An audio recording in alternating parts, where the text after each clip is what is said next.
your training and education? Sure. I received extensive training in forensics, including specialized training in digital forensics as well as different crime scene investigation techniques. I also recently completed the Advanced Interviewing for Law Enforcement Investigators training program through the Department of Homeland Security. What experience have you had in law enforcement as a result of all this training? Well, I've been a police officer for the last 20 years, a detective for the last 16 years, and specifically on the homicide unit for the last 8. And throughout all that time, I've investigated hundreds of different crimes. Now, during your time as a detective, with whom have you been primarily working? Well, for the last 5 years, I've been working primarily with Detective Alex Jones. What's your relationship with Detective Jones? Well, Detective Jones and I have a good relationship. We do tend to get along pretty well, but naturally we do have our disagreements. Specifically, we tend to often disagree in our different interview techniques. Huh. Could you elaborate on that? How do your techniques differ? Well, Detective Jones is keen to a more empathetic and understanding approach, while I personally believe a more direct approach is more successful. Some refer to this approach as old school or in your face, but as long as it's by the books, I'll continue to use it, because as I stated, it has a much higher success rate. I would now like to move on to the case at hand. How did you first get involved? Well, my sergeant, or my boss, assigned Detective Jones and I this case, so we had to take it. A main reason why Detective Jones and I were assigned the case was because the department was undermanned at that point in time. Now, what were your first steps in the investigation? Well, we received 2 anonymous tips that linked both Dakota Allen and Quinn Patel to the fire, so we wanted to pick them up and ask them a few questions. Was any consent needed in order to take the suspects for questioning? We did need consent, and we received that both from Quinn's parents as well as Dakota's father, and both Dakota and Quinn came with us willingly. We did not force them to come with us. And how formal was the situation when you picked up the suspects? It wasn't too formal. The vehicle we took was totally unmarked. There was no screen between the front and back seats. And Detective Jones and I were just in our department jackets, not the full police uniform. So what did you do after you picked up the suspects? Well, we basically drove them around to a few places related to the crime and just asked them a few questions. So you mentioned visiting a few places. Could you give us some examples of where you went? Sure. One example would be the burned down maintenance building, which was the scene of the crime. Another place would be the victim Sheldon Brown's home. And we took them to these different places because oftentimes, if a person who committed a crime sees the consequences of the crime committed, they'll be more likely to confess to that crime. And how was the defendant reacting to this interview? Well, originally Dakota seemed relatively unaffected, almost as if nothing had happened. And in almost every case that I've ever investigated, this is a shield that a suspect will put up when they're trying to hide information from the police or conceal information. And based on the defendant's reactions and your training and experience, what did you determine was the appropriate next course of action? Well, based on the signals I was getting from Dakota in my past 20 years as a police officer, as well as my training and interrogation techniques, I felt that now was the time to turn up the pressure. So while Dakota and Quinn were taking a break, eating lunch, Detective Jones and I discussed the next course of action. Eventually, we came to the conclusion that we would split Dakota and Quinn up. He would question Quinn, and I would question Dakota. Why did you personally interview the defendant? Well, I personally chose to interview Dakota because I was fairly confident at that point in time that she had information related to the fire. Now, once you were alone with the defendant, how did you begin your interview? I basically told Dakota to stop playing games. I knew that she had information related to the fire, and it was time to tell the truth. I also told her that if her mother was looking down on her, she would want her to tell the truth as well. And how did the defendant react to this? Well, at that point, Dakota began crying, and then she yelled out, "I started it. I never meant to kill anyone." Upon obtaining that confession, what happened next? Well, at that point, I stepped out of the vehicle and flew down. Shortly afterwards, Detective Jones and Quinn came to the scene. We then contacted Dakota's father. He drove to the scene.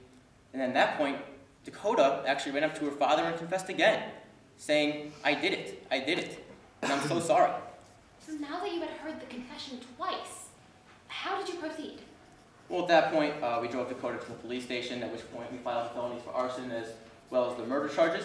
We then read her the Miranda rights, which she signed off on, and then we placed her in an individual holding cell, at which point she actually looked relaxed and relieved, almost as if unburdened of some type of guilt. Your Honor, I have here a copy of Exhibit C. Let the record reflect that I'm showing a clean, unmarked copy to opposing counsel. Your Honors, it can be found on page 142 of your course materials. Thank you. Detective, do you recognize this exhibit? Yes, this is Dakota Allen's Miranda form. Now, according to that form, at what time does it say it was signed? 4:35 p.m. Why was it not signed earlier in the day, such as at the beginning of your interview? Well, it wasn't signed earlier in the day because it was just that, an interview. This form is only needed once it becomes a custodial interrogation, which did not occur until Dakota was brought to the police station. Now, what circumstances of the previous interview made it merely an interview? Well, for one thing, as I stated earlier, Dakota and Quinn came with us willingly. We did not force them to come with us. We also told them that they could call their parents at any time. Neither of them chose to do so. We told them they could call an attorney at any time. Neither of them chose to do so. In fact, I was the one who had to call Dakota's father as well as Quinn's parents to let them know that everything was going well and that we'd have to ask them a few more questions. And at that time, neither of them voiced any concerns whatsoever. I also let them know that no attorney would be needed because no charges were going to be filed. All right, now take us back to the events in the police station. How did the defendant's father become involved in this process? Well, Dakota's father came to the station for an interview, and it was at that point that he brought Dakota's prescription medication. And this was the first time during the entire investigation, during the entire process, that I had heard anything of any prescription medication of any kind. Overall, how closely was proper police procedure followed throughout your interview process? Well, it was followed very well. I'll be the first one to admit I used a loud voice during the course of this interview. But that is absolutely necessary in order for my tactics as a police officer to be effective.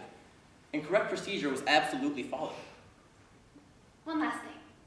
Let's talk about the deceased, Sheldon Brown. What was your relationship with him? Well, Sheldon and I were good friends growing up, and we also stayed in touch into adulthood. Obviously, I was very upset upon the news of his death, and I felt horrible for his family. Did this relationship have any impact on your investigation? Absolutely not. When it comes down to it, I am a professional police officer, and it is my sworn duty to act in a professional manner at all times. And I absolutely did so in this case. Thank you. No further questions at this time. All right, cross-examination by the defense. Yes, Your Honor.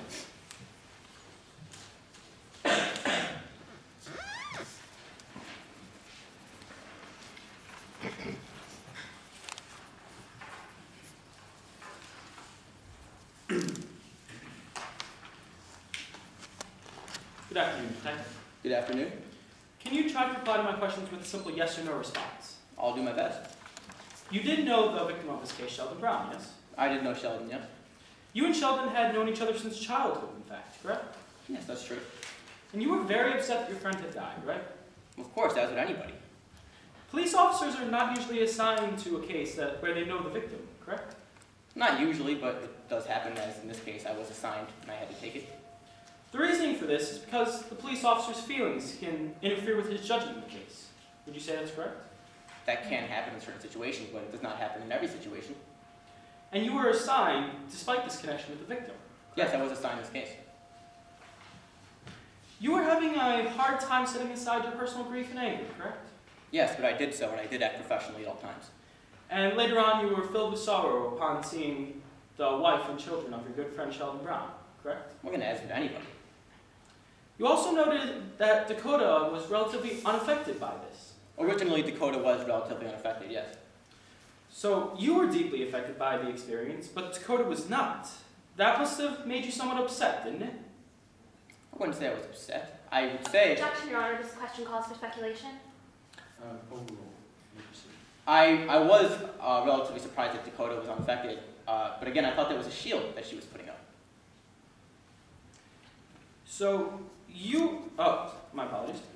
Around 2 o'clock, you had yelled at Dakota and said that you knew that he was involved in the arson, correct? Well, I used a loud voice, but that is necessary, again, for my tactics as a police officer to be effective. Your emotions had been building up the entire day, correct? My emotions have been building up. Well, I absolutely acted professionally. I don't know what you're implying by this question, but again, I did know Sheldon, if that's what you're implying. You went to the scene of the fire and saw the chalk outline of your friend's body, correct? Yes, You then proceeded to his house and saw his family, yes? we went there as well. You then proceeded to the cemetery where you saw the grave where your friend was going to be buried, correct? That again is the place we went to, yes. And around 2 o'clock, you just couldn't hold these emotions in anymore as you were yelling at Dakota, correct? No, I used a police tactic. Detective O'Leary, I would like to talk about the fire. Okay. On that morning, your sergeant assigned you to investigate a fire, correct? Yes. Did your sergeant ever use the word arson? Thinking back to it, Objection, Your Honor, relevance. Why does it matter what word the police sergeant used to describe this case? As I think we've established, this was a fire and an arson. I agree, the objection is sustained. Thank you. You can ask the question a different way. I will just proceed. You knew Dakota prior to September 22nd, 2012, correct? yes, I did. In fact, you were the investigating detective of the house fire that had killed Dakota's mother, correct? I was. So you were aware of Dakota's previous connection to a fatal fire, yes? Yes, I was aware. And at the time of this first fire, Dakota was only around 10 years of age, correct? Thinking back, she may have been 10 years old. I don't recall exactly how old she was, but that could be true. Such a fire would be quite traumatic to a young teen, would it not? Well, I can't speak on the psyche of a 10-year-old, especially Dakota, because I'm not Dakota. You also had known Dakota from some artwork that he says that he put on the side of the maintenance building, correct? If by artwork you're referring to vandalism, then yes, I'm aware of the vandalism. So, when the fire first happened, you instinctively thought of Dakota, correct? I wouldn't say that. Well, you had led to consider Dakota a suspect from the first time you picked up Dakota that morning, correct? I wouldn't say that either. Now, you had said suspects when you picked them up in your witness statement. Well, correct? looking back at it, I wrote this statement after that date, so now they are considered suspects. At the time, it was simply an interview. Is Quinn Patel, in fact, a suspect still? Well, not anymore, but I'm using those terms looking back at the interview. But at the time of the interview, they were not suspects originally. They became suspects. I'm not quite understanding this. So at the time of the interview, they were not suspects, but afterward, when Quinn is not sitting beside the defendant. Well, I referred to them both as suspects it may have done in the witness statement. Now we are aware of the fact that Dakota Allen is being accused of the fire, and Quinn Patel is no longer a suspect at this point in time. Very well. Did you read Dakota the Miranda rights at any point during the day? After she was taken to the police station. Did you read them any time before the confessions? No, because they were not necessary. Could you please inform us when a suspect should be read the Miranda rights? When they were in a custodial interrogation. And was Dakota in custody at 3 o'clock? Absolutely not. Now, detective, at what time was Dakota read the Miranda warnings? I believe it was 4:30 p.m. That's over an hour after the confession, correct? Yes. So what took so long? We had to drive her to the police station, and we had to file the charges for felony as well as murder. I would like to talk about your tactics of investigating, if you would. You use old school, in-your-face police interrogation methods, correct? Yes, but they are by the book. Some people refer to them as that, but again, they're by the books. You've also interrogated some hardened criminals in your 20 years as a police officer, correct? Well, I've interrogated hundreds of different people throughout my investigations. Would you say there's a considerable difference between a hardened criminal and a 15-year-old teen? Objection, Your Honor. This question calls for speculation. The objection is sustained. Thank you. Would you say your approach with Dakota on September 22nd, 2012 was in your face at times? Well, at times, yes, I suppose you could call it that, but again, that's totally illegal and within my right as a police officer to do. And it became very heated at times, correct? Again, I did use a loud voice. The interview did get heated, but again, it was proper police procedure. Is it also true that you deliberately attempted to make the defendant and Quinn Patel, and I quote from your statement, fear for their freedom? Well, we did want to make Dakota and Quinn feel some sympathy. That is a common police tactic that I used. So that's a yes? Yes, again, that's a common police tactic. In fact, you felt it was your sworn duty to continue the investigation until you were satisfied they knew nothing, correct? Well, of course, that's a police officer's job. Is it true that while alone with Dakota in your car, you told him that he needed to drop the charade and quit playing innocent as you knew better? I told him to tell the truth, yes. And you had said this in a loud and angry voice, correct? Again, in order for my tactics to be effective, a loud voice is necessary. Now, on your second visit to the scene of the fire, in only a few short hours, did you say to Dakota that if his mother were looking down on him now, that she would want him to tell the truth? Yes, I told Dakota his mom wanted to tell the truth. I did say that. And he began crying at this point, correct? Right before he confessed to the crime, yes. Thank you, Your Honor. No more questions. Any redirect? Yes, Your Honor.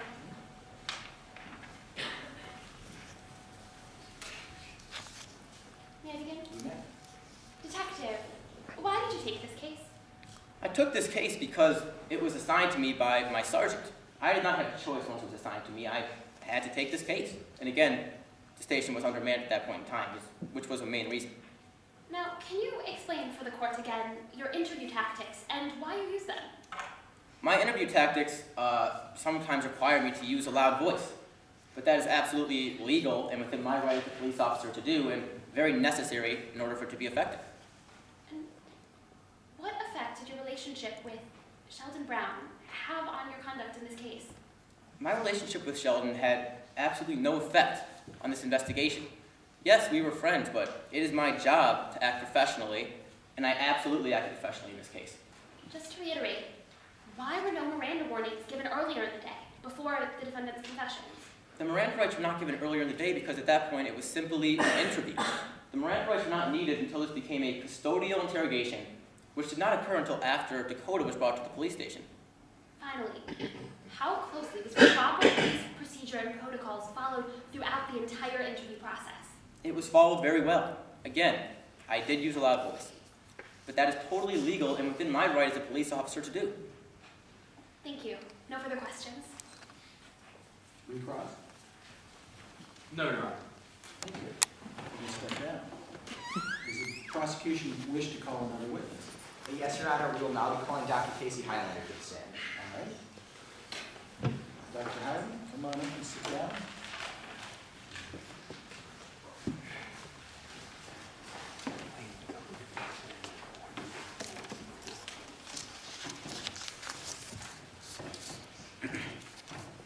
Good afternoon, Dr. Highlander. Good afternoon, Mr. Dunson. Could you please state your name and occupation for the court? My name is Casey Highlander, and I am a psychologist and guidance counselor at Phillips High School. And what background do you have in psychology? Well, I received a BS in psychology from Case Western Reserve University, as well as a PhD and an MA in educational psychology from the University of Toledo. I graduated near the top of my class, and I have published more than a dozen articles in child psychology, especially focusing on antisocial behavior. In 1994, I was licensed by the state of Ohio as a practicing psychologist, and I have twice won the award for excellence in child developmental psychology from the American Institute of Psychologists. So what field experience, if any, do you possess? Well, prior to my licensing by the state in 1994, I actually completed a 2-year clinical internship with a practice located in Phillips, Ohio. Following my licensure, I would go on to form my own practice, serving as a child psychologist, which also coincidentally was located in Phillips, Ohio. And then in 1999, I would go on to form another practice, this time with the aid of several other local prominent psychologists. So could you please tell us more about this other practice established in 1999? Well, the practice from 1999 was called Ohio Psychological Services. My role there entailed diagnosing and treating developmental and learning disabilities while working with children to manage their behavior. I would go on to leave Ohio Psychological Services in 2005, but during my 6 years there, the practice did nothing but thrive. Your Honor, I now move to establish Dr. Highlander as an expert in the field of child psychology with an emphasis on antisocial behavior. Any objection? No, Your Honor. Okay, the witness will be so accepted as an expert in this field. Thank you. So, Dr. Highlander, what is your role as a guidance counselor at Phillips High School? Well, it's my job to provide counseling, instruction, and mentoring for those students who suffer from social, emotional, and behavioral problems at Phillips. It's also my job to work with students and their families on any type of behavioral or learning problems that may impede a student's success in long-term or in school in the short term.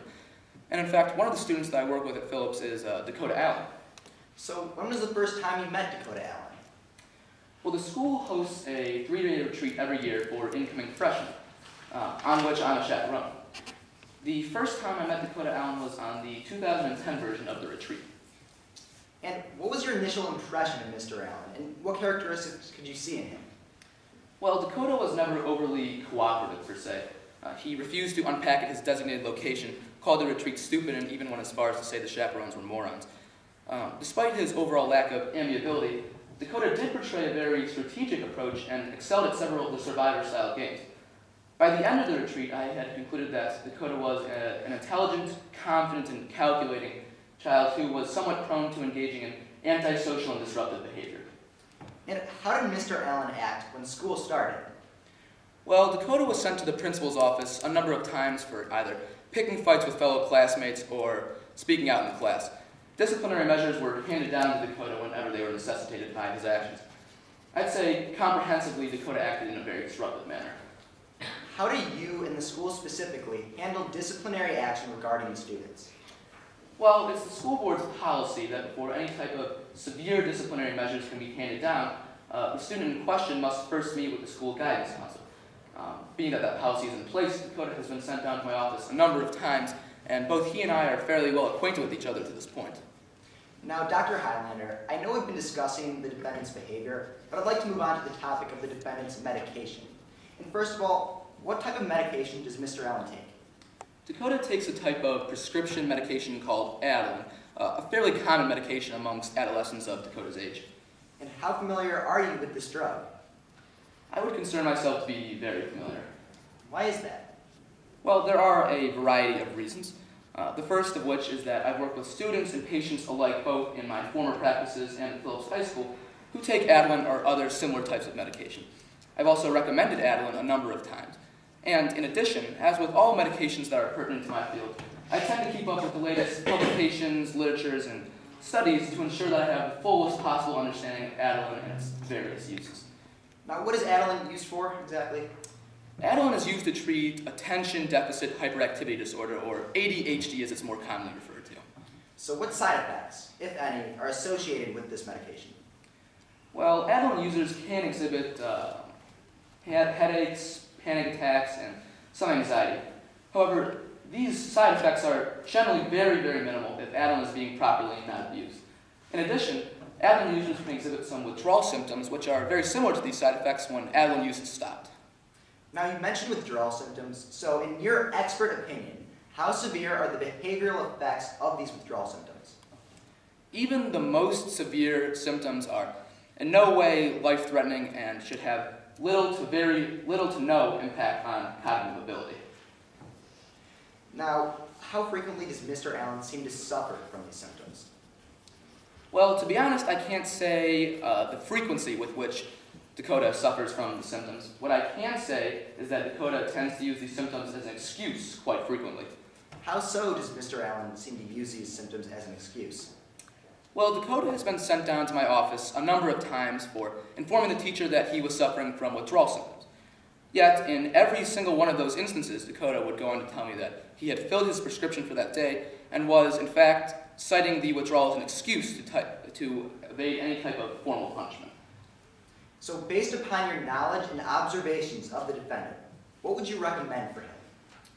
Well, if I were to make any sort of recommendation to Dakota's primary care physician, I would not have recommended medication at all, due to the fact that I don't believe Dakota is dependent on the medication.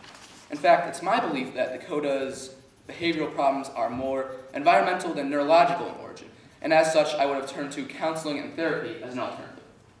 Thank you. No further questions, Your Honor. Cross-examination? Yes, Your Honor. Good afternoon. Good afternoon. Now, I have a lot of questions for you today, so I'd prefer if you would answer with a yes or no response. Is that okay? I'll see what I can do. Dakota takes medication for ADHD, correct? Yes, she does. I'm sorry, he does, excuse me. ADHD stands for Attention Deficit Hyperactivity Disorder, correct? Yes, that's true. Did you diagnose Dakota with this disorder? No, that's not my role as a psychologist to do. You do not prescribe this medication for him? No, that's the role of a psychiatrist, not a psychologist. But you do administer the medication to Dakota every day at school, correct? I do, as there's no school nurse. It's the school's policy that, being the psychologist, I keep the medication and will administer it to the students. Now, doctor, do you recall an incident where a lack of medication may have had a significant impact on Dakota? Yes, I believe I can think of the situation you're referring to. And the symptoms you saw in Dakota was that he was crying, talking to himself, and demanding medication, correct? Yes, those events all occurred. Did you witness Dakota screaming at another student? Yes, I believe that happened. For no apparent reason? Objection, Your Honor. This question calls for speculation. Dr. Highlander could not simply know why Dakota Allen was screaming at another student. He's not Dakota Allen. Well, I'm going to overrule it at this point because the context may become apparent. He also had claimed that he set off the fire alarm that day, correct? Yes, Dakota did claim responsibility for a fire alarm for which another student had already come forward and claimed that he had done. And you are absolutely certain of this because, for in fact, another student did come forward, correct? I'm sorry, I'm uncertain of the this and the... Another student came forward and admitted to pulling the Yes, fire alarm that day. is correct. Doctor, a symptom of ADHD is impulsive behavior. Is that correct? It's one of a variety. Would you agree that confessing to pulling the fire alarm at school when he didn't do it was an impulsive act? Could be characterized as that, although Dakota has portrayed similar other characteristics in his behavior before. In your professional opinion, Doctor, would you agree that Dakota did not really think through the consequences of his false confession? Objection, Your Honor. Once again, this question calls for speculation. The witness simply cannot know what was going through Dakota Allen's mind at this point in time. The objection is sustained. Thank you. You called this behavior odd, didn't you? Well, I found it to be a bit out of the ordinary. It was an impulsive act on his part, correct?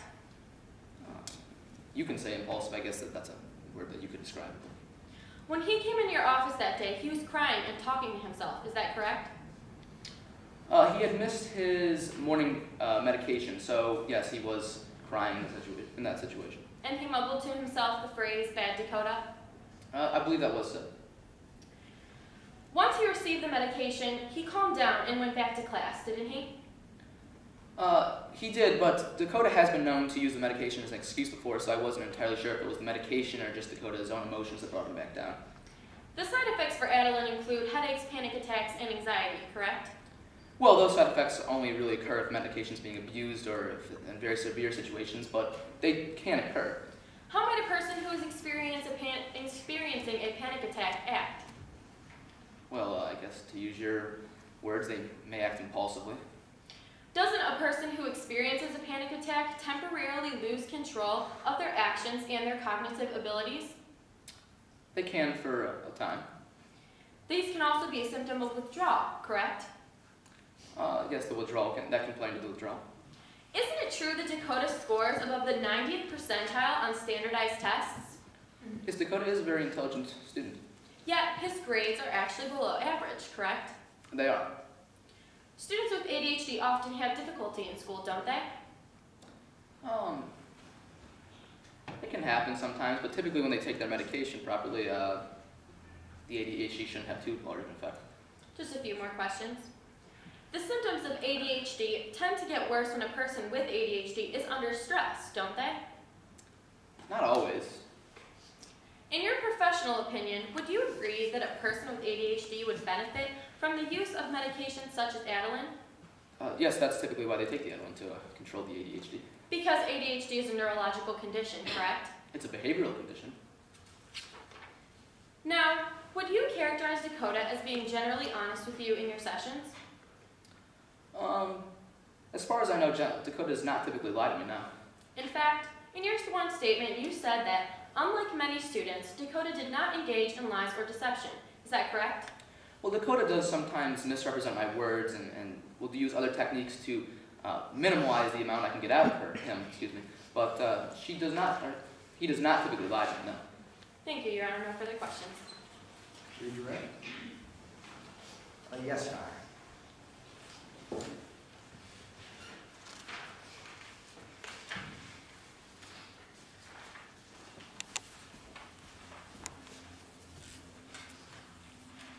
Now, Dr. Highlander, in the cross-examination, you were asked about ADHD.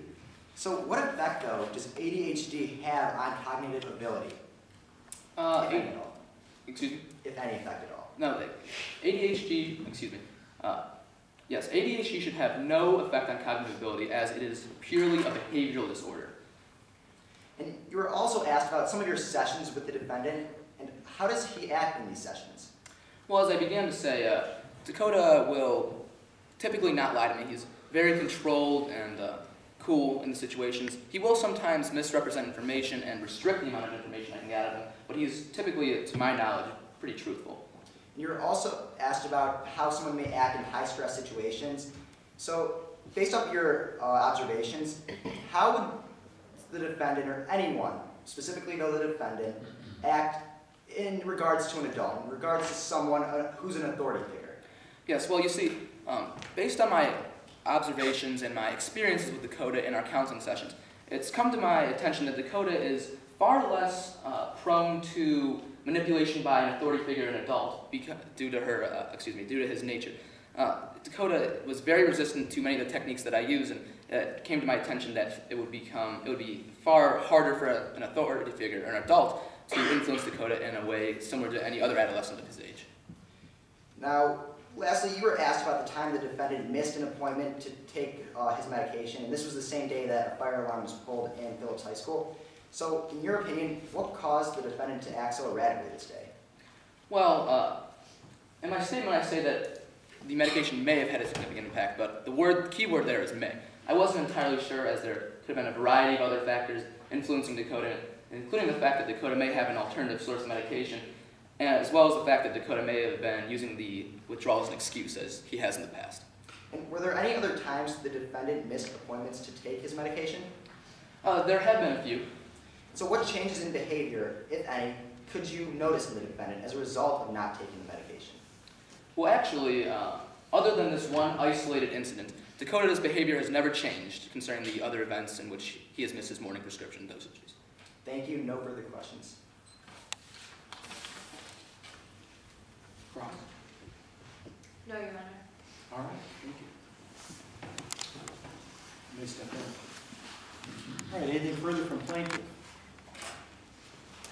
We rest our case, Your Honor. Thank you. Would the defense like to call a witness? The defense